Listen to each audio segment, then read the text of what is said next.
नमस्कार दोस्तों, बहुत बहुत स्वागत है आप सबका सरकारी परीक्षा के YouTube चैनल में। दोस्तों, आज की इस वीडियो में हम उत्तर प्रदेश सरकार के द्वारा चालू की गई इंपॉर्टेंट स्कीम को डिस्कस करने वाले हैं। बहुत बढ़िया स्कीम है, काफी इंपॉर्टेंट स्कीम है और इस स्कीम का नाम है सीएम फेलोशिप प्रोग्राम, यानी कि मुख्यमंत्री फेलोशिप कार्यक्रम।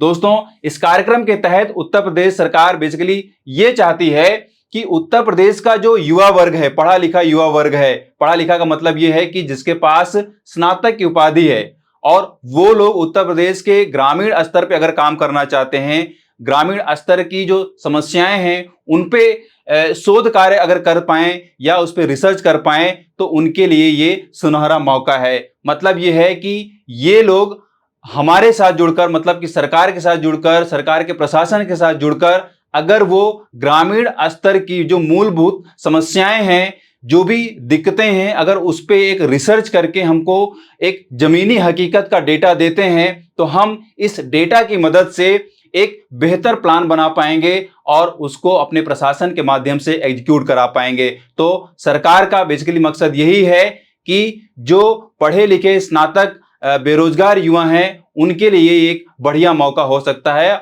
और इसमें खास बात यह है दोस्तों कि उनको एक फाइनेंशियल सपोर्ट तो मिलेगा ही, साथ में उनका करियर का जो एक पोर्टफोलियो है उसमें भी ये चार चांद लगाएगा। राइट, तो काफी इंपॉर्टेंट है। आज की इस वीडियो में हम यही जानेंगे कि ये स्कीम है क्या, इसके लिए एलिजिबिलिटी क्राइटेरिया क्या है और इसके तहत मिलने वाले लाभ क्या हैं। राइट, तो पूरा देखिएगा और देखने के बाद इस लिंक को अपने दोस्तों के साथ भी शेयर करिएगा। चलिए देखते हैं यहाँ पे कि इस स्कीम के लिए एलिजिबिलिटी क्या है। तो दोस्तों, यहाँ पे अगर हम एज की बात करें तो मैक्सिमम 40 साल तक के लोग इस फेलोशिप के लिए अप्लाई कर सकते हैं। और अगर हम शैक्षिक योग्यता की बात करें तो इसमें स्नातक उपाधि होनी चाहिए, वो भी प्रथम श्रेणी में। अगर प्रथम श्रेणी में स्नातक आप नहीं भी हैं और आप मास्टर डिग्री रखते हैं, मतलब कि आप एक मास्टर डिग्री किसी भी फील्ड में रखते हैं, तब भी आप इसके लिए अप्लाई कर सकते हैं। यहाँ पे परसेंटेज का कोई बाउंडेशन नहीं रखी गई है। राइट, सिर्फ स्नातक के लिए यहाँ पे ये रखा गया है कि अगर आप स्नातक हैं और 60% या उससे प्लस है, मतलब कि प्रथम श्रेणी में आप माने जा रहे हैं, तब आप इसके लिए अप्लाई कर सकते हैं। दूसरा दोस्तों, यहाँ पे एक स्किल क्वालिटी भी आपके अंदर होनी चाहिए। आपके अंदर ये भी योग्यता होनी चाहिए कि आप कंप्यूटर पे काम कर सकते हैं कि नहीं कर सकते हैं। आपके द्वारा जो रिसर्च की जाएगी, जो शोध किया जाएगा, आप उस शोध की जो रिपोर्ट है उसको कंप्यूटर पे बना सकते हैं कि नहीं बना सकते हैं। और मतलब एक तरीके से जो डेटा एनालिस्ट का काम होता है उस तरीके से आप काम कर पाएंगे नहीं कर पाएंगे। राइट, तो अगर आप डेटा एनालिसिस में योग्यता रखते हैं खास तौर पे, तब तो बहुत ही बढ़िया होगा, इसमें आपको प्रायोरिटी मिल सकती है। राइट, तो ये एक यहाँ पे एलिजिबिलिटी, इसको ध्यान से समझ लीजिए। अच्छा, यहाँ पे अगर आपने ग्रेजुएशन जो है प्रमुख संस्थानों विश्वविद्यालयों से किया है तो ये भी आपको एक तरीके से प्रायोरिटी यहाँ पे मिल सकती है। दूसरा, अगर भाषा योग्यता को देखें दोस्तों तो यहाँ पे हिंदी यानी कि देवनागरी लिपि को में भाषा बोलने और लिखने में भी आपको कुशल होना चाहिए। राइट, आप उत्तर प्रदेश के लिए काम करने जा रहे हैं, ग्रामीण स्तर पे आप जाएंगे, लोगों से मिलेंगे, उनका फीडबैक लेंगे, तो हिंदी भाषा की आपको नॉलेज होनी चाहिए। साथ में जो हिंदी भाषा में आने वाली डिफरेंट बोलियां हैं, है ना, तो ये भी आपको मालूम होना चाहिए। ग्रामीण स्तर पे लोग क्या करते हैं, वहां पे अपनी गांव की भाषा बोलते हैं, वो भी आपको समझ में आनी चाहिए, है ना। तो ये सब आपके अंदर योग्यता होनी चाहिए भाषा के पॉइंट ऑफ व्यू से। दूसरा दोस्तों, अगर आप यहाँ पे देखिए कि जो भी मतलब जब आप आवेदन करने जाएंगे तो जो भी फील्ड में आपका इंटरेस्ट है और वो फील्ड वहां पे एप्लीकेशन फॉर्म में आपको दी जाएगी, आप वहां पे मेंशन करिए कि आप संबंधित किस विषय में एक तरीके से इंटरेस्टेड हैं, किस परियोजना या योजना में अपना कार्य एक तरीके से दे सकते हैं, या आपके पास किस फील्ड में अनुभव रहा है, प्रीवियस अनुभव रहा है, जिसके माध्यम से आप इस कार्यक्रम में अपना एक्सपीरियंस शेयर कर सकते हैं या अपना यहाँ पे योगदान दे सकते हैं। दूसरा दोस्तों, यहाँ पे मैंने आपको बता ही दिया है कि आपके पास कंप्यूटर कौशल होना चाहिए, मतलब कि इंफॉर्मेशन एंड कम्युनिकेशन टेक्नोलॉजी के जितने भी टैक्टिक्स हैं वो सब आपको एक तरीके से मालूम होना चाहिए। बेसिक टैक्टिक्स आपको मालूम होने चाहिए ताकि आप परफेक्टली अपनी जो भी शोध कार्य है, जो भी रिपोर्ट्स हैं, उनको आप मैनेज कर पाएं लैपटॉप के थ्रू, टैबलेट्स के थ्रू। राइट, तो ये एक बेसिकली दूसरा यहाँ पे दोस्तों एक इंपॉर्टेंट है कि अभ्यर्थियों को फील्ड वर्क में कार्य करने में इच्छुक होना अनिवार्य है। भैया, यहाँ पे अगर आप अप्लाई कर रहे हो, आपके पास कितनी भी क्वालिफिकेशन हो, है ना, कितने भी आप कंप्यूटर में माहिर हो, लेकिन अगर आपका ग्रामीण स्तर पे काम करने का मन नहीं है, आप उसकी इच्छा नहीं रखते हैं, है ना, तब आप इसके लिए अयोग्य ठहराए जाएंगे, मतलब कि आपको अयोग्य घोषित कर दिया जाएगा। भाई जरूरी भी है, आप ग्रामीण परिवेश में जाएंगे और पता लगा कि वहां पे कच्ची गलियां हैं, कीचड़ है, और आप बोल रहे हैं मैं कहाँ आ गया, मैं कीचड़ में कैसे जाऊंगा, मेरा स्लीपर गंदा हो जाएगा, शूज गंदे हो जाएंगे, है ना। या आप गुजर रहे हैं तबेले के पास से, और वैसे भी गांव में आप जाएंगे तो जनरली वहां पे ऐसी स्मेल आपको देखने को मतलब महसूस होगी, गोबर की स्मेल, और आप बोलोगे यहाँ तो बहुत बदबू है। तो ये सब नखरे नहीं चलेंगे, मतलब आपको परफेक्ट होना पड़ेगा। अगर आप इन चीजों से दिक्कत महसूस नहीं करते हैं तभी आप इसके लिए अप्लाई करिएगा, बिकॉज ये एक तरीके से देखा जाएगा, अगर इसमें आपने आनाकानी की या आपको दिक्कत हो रही है तो आप इसके लिए अयोग्य हैं, राइट। ये बात आप दिमाग में रख लीजिए। दूसरी चीज आपको बता दूं दोस्तों यहां पे कि इस कार्यक्रम के तहत मिलने वाले लाभ क्या हैं। तो मिलने वाले जो लाभ हैं आप समझ लीजिए कि केंद्र एवं राज्य सरकार की जो योजनाएं हैं उनमें पार्टिसिपेशन का आपको मौका मिलेगा, आपको एक्सपीरियंस मिलेगा कि जो सेंट्रल गवर्नमेंट है वो किस तरीके से काम कर रही है और जो स्टेट गवर्नमेंट है वो किस तरीके से काम कर रही है। जो भी स्कीम्स आ रही हैं सेंट्रल गवर्नमेंट के द्वारा, स्टेट गवर्नमेंट के द्वारा, उनमें आपस में किस तरीके से कोऑर्डिनेशन किया गया है ना। तो ये सब एक डीप नॉलेज आपको मिल सकती है। दूसरा यहाँ पे ये है कि जिले के सर्वोच्च अधिकारियों के साथ कार्य करने का आपको अवसर मिल सकता है। जाहिर सी बात है भाई, आप एक विकास खंड में जब काम करेंगे तो विकास खंड जो होता है वो कहीं ना कहीं खंड विकास अधिकारी से, और अगर उसको उच्च स्तर पे देखा जाए तो जिलाधिकारी से वो मैनेज होता है, राइट। तो ये जितने भी अधिकारी हैं, जिलाधिकारी, विकास अधिकारी, मुख्य विकास अधिकारी, खंड विकास अधिकारी, बीडीओ, सेक्रेटरी, इन सारे अधिकारियों के साथ आपको काम करने का मौका मिल सकता है और उनके एक्सपीरियंसेस आपको मिल सकते हैं, राइट। तो ये एक खास बात है। दूसरा, जनहित की योजनाओं के कार्यान्वयन में प्रशासन की मदद। भाई आप जो भी अपनी रिसर्च करेंगे, जो भी आप शोध कार्य करेंगे, उसकी जब रिपोर्ट आप पेश करेंगे प्रशासन को, तो डेफिनेटली यहां पे प्रशासन को मदद मिलेगी कि भैया इस ब्लॉक स्तर पे, मतलब कि इस विकास खंड में, इस गांव में इस तरीके की दिक्कतें चल रही हैं, तो हमें इसको दूर करना है या उसके लिए प्लानिंग बन सकती है। होता क्या है, आमतौर पे अधिकारी लोग हमेशा हर जगह नहीं पहुंच पाते हैं, जो मूलभूत समस्याएं हैं उनको लोग नहीं पहचान पाते हैं, राइट। तो ये जो यहाँ पे रिसर्च करने वाला आदमी होगा, या जब आप इसके लिए योग्य होंगे, या जब आप उसके लिए सिलेक्ट कर दिया जाएगा, है ना, तब आप जब इस तरीके से काम करके देंगे, एक रिसर्च रिपोर्ट देंगे, तो डेफिनेटली यहाँ पे प्रशासन को मदद मिलने वाली है। दूसरा दोस्तों, यहाँ पे विभिन्न योजनाओं का अनुश्रवण एवं मूल्यांकन। फिर वही चीज है कि भाई जो भी आप स्कीम्स हैं, है ना, उनके बारे में आप सुन सकते हैं, जान सकते हैं और उसके बारे में एक्सपीरियंस गेन कर सकते हैं, राइट। दूसरा दोस्तों, अगर हम यहाँ पे बात करें कि इस फेलोशिप कार्यक्रम के तहत आप जो मेहनत करेंगे, जो रिसर्च करेंगे, जो शोध कार्य करेंगे, उसके लिए क्या आपको कुछ पारिश्रमिक भी मिलेगा? तो बिल्कुल आपको पारिश्रमिक दिया जाएगा, मतलब आपको वेतन दिया जाएगा। कितना? आपको 30,000 रुपए प्रति महीना दिया जाएगा, राइट। दूसरा, आपको क्षेत्र भ्रमण हेतु 10,000 रुपए प्रति महीना भी दिया जाएगा, मतलब एक तरीके से ये आपको ट्रैवल अलाउंस दिया जाएगा कि आपको भ्रमण करना है अपने क्षेत्र में, और उसके लिए भी 10,000 रुपए, मतलब कह सकते हैं कि 40,000 रुपए महीना आपके पास ये पारिश्रमिक दिया जाएगा, राइट। मतलब पारिश्रमिक जो है 30,000 ही है, लेकिन यहाँ पे 10,000 जो अलाउंस के तौर पर जुड़ रहा है, आपके पास जो टोटल वेतन आएगा वो क्या हो जाएगा? 40,000। फिर यहाँ पे क्या है कि आपके काम में सहूलियत प्रदान करने के लिए एक टैबलेट भी मुहैया कराया जाएगा, और उसके लिए, उसको खरीदने के लिए 15,000 रुपए एक मुफ्त राशि आपको दे दी जाएगी कि भैया टैबलेट खरीद लो और आप अपना काम स्टार्ट कर दो, राइट। दूसरा, यहाँ पे आवासीय सुविधा भी दी जाएगी, मतलब जिस भी विकास खंड के लिए आपको सिलेक्ट किया जाएगा, जनरली उसी विकास खंड में आपको आवासीय सुविधा भी दे दी जाएगी, राइट, मतलब वो ब्लॉक में या तहसील में, राइट। तो काफी इंपॉर्टेंट है, इसको आप दिमाग में समझ लीजिए कि इस स्कीम के तहत किस तरीके का लाभ आपको मिलने वाला है। दोस्तों आप यहां पे समझ लेते हैं कि चयन प्रक्रिया किस तरीके से होने वाली है। तो दोस्तों यहां पे मैं आपको बता दूं कि आपकी जो भी क्वालिफिकेशन है, आपकी जो भी क्वालिटी है, वो सब जो है वरिष्ठ अधिकारियों और विषय विशेषज्ञों की एक कमेटी के द्वारा उसकी स्क्रीनिंग की जाएगी और उनका परीक्षण किया जाएगा। किन किन चीजों का परीक्षण किया जाएगा ये भी जान लीजिए। देखिए, अगर आपने अप्लाई किया है और आपके एप्लीकेशन में कोई खामी पाई जा रही है, इनकम्प्लीट वो एप्लीकेशन है ना, तो ऐसे एप्लीकेशन को क्या कर दिया जाएगा, हटा दिया जाएगा। डुप्लीकेशन नियंत्रण, मतलब कि ईमेल आईडी, फोन नंबर, एक नाम से केवल एक आवेदन ही स्वीकार होगा। मतलब इस तरीके से जब आप इंफॉर्मेशन देते हैं, पर्सनल इंफॉर्मेशन देते हैं, उसमें अगर कोई डुप्लीकेशन मिलती है तो वो भी एक तरीके से क्या होगा, निरस्त करने, मतलब वो निरस्त हो जाएगा। दूसरा, अभ्यर्थियों की पात्रता, तो भैया यहाँ पे आपको मैं पहले ही बता चुका हूं कि न्यूनतम 60% अंक अगर आपके हैं स्नातक में तभी आप अप्लाई करिएगा। स्नातकोत्तर या पीएचडी, मतलब कि पूर्ण या थीसिस प्रस्तुति, मतलब कि आपने पीएचडी कर ली है या आपने अपनी पीएचडी में जो एक थीसिस लिखवाई जाती है, आपने अपनी थीसिस जो है वो जमा कर दी है, राइट। तो मतलब वो भी एक तरीके से आपको, मतलब उसको परसिविंग आप मान सकते हैं कि आप पीएचडी कर रहे हैं, राइट, तब भी आप वहां पे एलिजिबल हैं। आयु मानदंड को अगर देखें दोस्तों, तो यहाँ पे क्या है कि 40 वर्ष की आयु के मानदंडों को पूरा नहीं करते हैं तो उनके आवेदन को अस्वीकार कर दिया जाएगा।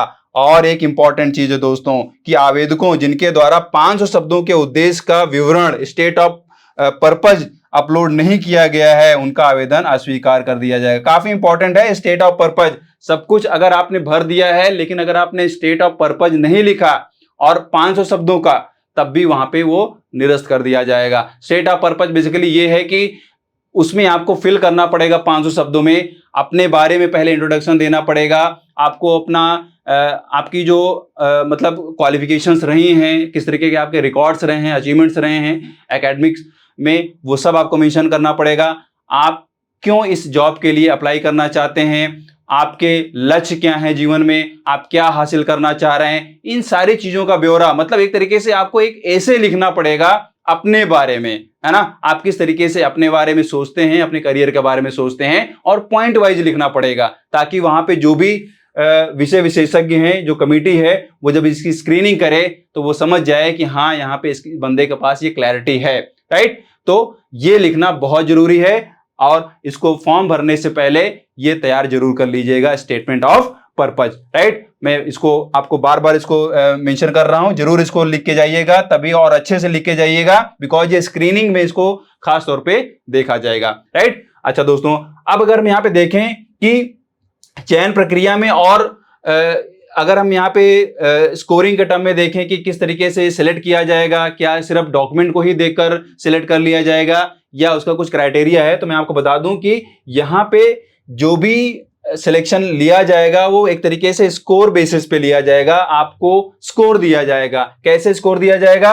तो पहला तो यह है कि आपका शैक्षिक योग्यता एवं कार्य अनुभव कैसा है, उसका अगर आपको मतलब जो भी आपने विवरण भरा है फॉर्म में, उसके हिसाब से ये देखा जाएगा कि आपकी उच्चतम शैक्षिक योग्यता किस तरीके से है। अगर आप स्नातक हैं तो उसके लिए आपको 15 मार्क्स दिए जाएंगे, स्नातकोत्तर हैं तो 20 मार्क्स दिए जाएंगे, पीएचडी अगर आप कर रहे हैं या कर चुके हैं तो 25 मार्क्स दिए जाएंगे, राइट। तो इस तरीके से आप देख सकते हैं कि अधिकतम जो है वो 25 मार्क्स दिए जाएंगे। अब यहाँ पे आप ये मत समझ लीजिएगा कि अलग अलग यहाँ इन सबको जोड़ लिया जाएगा, नहीं, यहाँ पे आप जिस तरीके से आगे बढ़ रहे हैं अपने करियर में, लास्ट पीएचडी तक पहुंच रहे हैं और उसके लिए 25 मार्क्स दिए जा रहे हैं, तो ओवरऑल यहाँ पे 25 मार्क्स दिए जाएंगे, राइट। और सिर्फ अगर आप स्नातक हैं तो आपको 15 मार्क्स ही मिलेंगे, और अगर आप मास्टर हैं तो 20 है, और पीएचडी के लिए 25 है। तो ये आप समझ लीजिए अधिकतम क्या है, 25 मार्क्स हैं, राइट। अन्य विधिक जो मानदंड होंगे वो कैसे होंगे? अगर आपने प्रतिष्ठित संस्थान से डिग्री प्राप्त की है, मतलब आपकी जो डिग्री है वो काफी अच्छी यूनिवर्सिटी से, किसी सेंट्रल यूनिवर्सिटी से है या और किसी बड़ी यूनिवर्सिटी से है ना, या आपने किसी मतलब अगर आपने ये प्रतिष्ठित कॉलेज से अगर डिग्री ली है तो उसके लिए 3 अंक दिए जाएंगे। और अगर आप शोध कार्य में हैं या पीएचडी कर रहे हैं और आपने कोई शोध जो है पब्लिश कराया है, काफी फेमस शोध पब्लिश कराया है, प्रतिष्ठित प्रकाशनों में उसको पब्लिश कराया है, तो उसके लिए भी 3 अंक आपको दिए जाएंगे, राइट। अच्छा, आगे अगर हम देखें तो इसमें जो राष्ट्रीय और अंतर्राष्ट्रीय संस्थान है, मंच है, उनके द्वारा अगर आपको कोई पुरस्कार दिया गया है तो उसके लिए भी आपको 3 अंक दिए जाएंगे, है ना। कोई अन्य विशिष्ट उपलब्धि है तो उसके लिए भी 3 अंक दिए जाएंगे। और अगर आपने किसी एनजीओ के साथ भी अगर काम किया है ना, एक विशिष्ट योगदान दिया है किसी भी क्षेत्र में, तो वो भी यहाँ पे काउंट किया जाएगा और 3 अंक आपको दिए जाएंगे, राइट। यहाँ पे अगर हम देखें प्रासंगिक कार्य अनुभव क्या है, मतलब कि जिस कार्य के लिए आपको सिलेक्ट किया जा रहा है उसकी प्रासंगिकता जो है वो आप जस्टिफाई कर पाएंगे या नहीं कर पाएंगे, तो उसके लिए भी यहाँ पे मार्किंग रखी गई है। 6 माह से 2 वर्ष तक का अगर आपने किसी फील्ड में काम किया है है ना, तो 5 मार्क्स हैं, और अगर आपने 2 वर्ष से अधिक काम किया है तो 10 मार्क्स हैं, राइट। पीएचडी डिग्री की अवधि को कार्य अनुभव नहीं माना जाएगा, मतलब आपने जो पीएचडी के समय अपनी थीसिस को कंप्लीट करते समय जो भी काम किया है, जो भी रिसर्च किया है, उस टाइम को आपके एक्सपीरियंस में काउंट नहीं किया जाएगा, ये आप दिमाग में जरूर रखिएगा। अच्छा, इसके बाद क्या होगा, व्यक्तिगत साक्षात्कार भी होगा जिसके लिए 25 अंक आपको दिए जाएंगे। तो भैया आप जब एप्लीकेशन फॉर्म भरोगे तो पहले आपको अपने सारे डॉक्यूमेंट्स को वहां पे एक तरीके से सबमिट करना पड़ेगा, और जो ओरिजिनल डॉक्यूमेंट्स हैं उनको वेरीफाई किया जाएगा व्यक्तिगत साक्षात्कार के माध्यम से, राइट। तो आपको यहाँ पे पर्सनल इंटरव्यू के लिए भी बुलाया जाएगा और वहां पे आपको देखा जाएगा। और दूसरा चीज, आपने जो एसओपी भरा था, यानी कि जो आपने यहाँ पे एक पूरा स्टेटमेंट ऑफ प्रपोजल भरा था, उसको जस्टिफाई किया जाएगा आपकी पर्सनालिटी से। भाई ये तो होता है इंटरव्यू में कि भाई आपने जो बोला है, आपने जो दावा किया है, क्या वो आपकी पर्सनालिटी से रिफ्लेक्ट होता भी है या नहीं होता है ना। तो ये तो इंटरव्यू का मतलब होता है बेसिकली। तो इसको खास तौर पे देखा जाने वाला है। मैं इसको फिर से फोकस कर रहा हूं कि एसओपी को ढंग से बना के लिखिएगा, और वही लिखिएगा जिसमें आपका इंटरेस्ट हो, जो आपकी पर्सनैलिटी कहती हो, करती हो, राइट। अच्छे से इसको दिमाग में रख लीजिए। दूसरा दोस्तों, यहां पे अगर हम देखें कि फाइनल इतने अंक मिलने के बाद किस तरीके से सिलेक्शन होगा, तो मैं आपको बता दूं कि कुल प्राप्त अंकों के योग के आधार पर एक अवरोही क्रम में क्रमबद्ध करते हुए शीर्ष के 100 अभ्यर्थियों को योजना के नियम एवं शर्तों के अधीन चयन किया जाएगा। मतलब कि सबके अंकों को एक लिस्ट बनाई जाएगी, एक मेरिट बनाई जाएगी अवरोही क्रम में, राइट, और शीर्ष के 100 बच्चों को सिलेक्ट कर लिया जाएगा, राइट। अच्छा, 50 अभ्यर्थियों को इसमें प्रतीक्षा सूची में यानी कि वेटिंग लिस्ट में भी डालने की बात की जा रही है, राइट। और अगर समान अंक मिल रहे हैं किसी अभ्यर्थी को, किन्हीं अभ्यर्थी को, 2 को, 3 को, तो उसमें एज को देखा जाएगा। जिस अभ्यर्थी की एज ज्यादा होगी उसको प्रायोरिटी दे दी जाएगी, यानी कि उसका सिलेक्शन हो जाएगा। ये भी आप बात दिमाग में जरूर रखिए। दूसरा दोस्तों, यहाँ पे प्रशिक्षण कार्यक्रम क्या होगा, अगर आपका चयन कर लिया जाता है तो यहाँ पे आपको एक तरीके से 2 सप्ताह का प्रशिक्षण दिलाया जाएगा, और 2 सप्ताह के प्रशिक्षण में प्रथम सप्ताह में एक जनरल इंट्रोडक्शन दिया जाएगा आपको अपने काम के बारे में। दूसरा जो सप्ताह होगा वो एक तरीके से उच्च प्रशिक्षण आपको दिलाएगा। उत्तर प्रदेश के जो मतलब कि जो प्रशासनिक स्ट्रक्चर है, जो प्रबंधन एकेडमी है उपाम लखनऊ के द्वारा, वो आपको पूरी तरीके से अवेयर कराएगी कि उत्तर प्रदेश का प्रशासन किस तरीके से काम करता है, कौन कौन सी बॉडीज हैं, क्या क्या टूल्स हैं, आप कैसे उनकी मदद ले सकते हैं, राइट। तो ये 2 सप्ताह का ट्रेनिंग होगा, और उसके बाद जो है आपको एक काम सौंप दिया जाएगा, आप अपना काम स्टार्ट कर सकते हैं, राइट दोस्तों। तो ये है बेसिकली। अच्छा, अगर हम यहाँ पे देखें कि जब आपको सिलेक्ट कर लिया जाएगा तो कितने दिन तक के लिए आपको रखा जाएगा, यानी कि रिसर्च के लिए आपकी संबद्धता कितने टाइम के लिए होगी, तो मैं आपको बता दूं कि ये जो संबद्धता है वो 1 वर्ष के लिए होगी। जी हाँ, जिस दिन से आपको चयन किया जाएगा उस दिन से 1 वर्ष के लिए आपका चयन किया जाएगा, मतलब कि ये 1 साल के लिए मान्य है, राइट। और अगर आपने अच्छा काम किया है, आपने जिस भी विकास खंड के लिए काम किया है, अगर उस विकास खंड का अधिकारी आपके काम से संतुष्ट है और वो आपकी रिकमेंडेशन करता है, अनुमोदन करता है कि भैया ये जो बच्चा है मेरे लिए काफ़ी हेल्पफुल है, इसको मुझे कुछ और दिन तक रखना है ना, तो वो अधिकारी के रिकमेंडेशन पे डिपेंड करेगा कि वो आपके टेन्योर को बढ़ाना चाह रहा है, नहीं बढ़ाना चाह रहा है ना। लेकिन आप यहाँ पे सिलेक्शन का मतलब ये मत समझ लीजिएगा कि आपका कंप्लीटली तौर पे यहाँ पे सिलेक्शन हो गया है या आप परमानेंट हो चुके हैं, ऐसा नहीं है। यहाँ पे आप इसको जरूर समझ लीजिए। यहाँ पे मैं आपको जो चीज दिखा रहा हूँ ये नोटिफिकेशन का ही बेसिकली पार्ट है, राइट। अच्छा, अगर आप सोचें कि अवकाश क्या मिलेगा, छुट्टियां क्या होंगी, तो 1 साल में आपको 12 दिनों की छुट्टियां मिल सकती हैं, इसकी अनुमति है, आप ले सकते हैं, उसका पैसा आप नहीं काटा जाएगा आपकी सैलरी से, राइट। ये भी आप दिमाग में जान लीजिए, राइट दोस्तों। तो यहाँ पे मैंने जो आपको बताया ये सारी चीजें, ये एलिजिबिलिटी, चयन प्रक्रिया, मिलने वाले लाभ, ये सब आप अच्छे से समझ गए होंगे।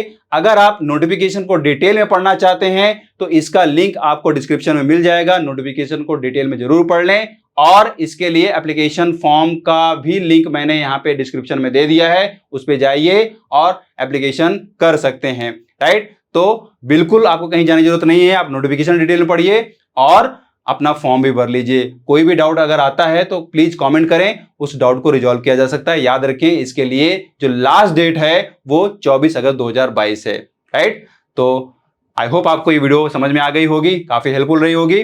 मिलता हूं आपसे एक नई अपडेट के साथ, एक नई वीडियो के साथ। तब तक have a nice day, great day, thank you.